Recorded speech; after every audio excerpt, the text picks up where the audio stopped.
Good morning everyone.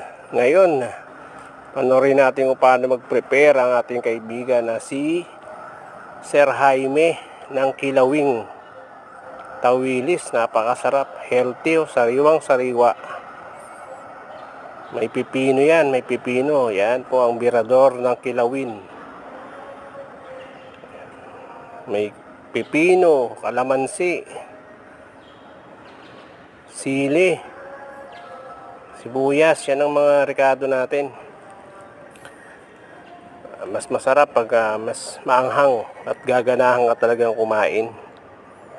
So, enjoy natin yung pagkain na biyaya galing kay Lord.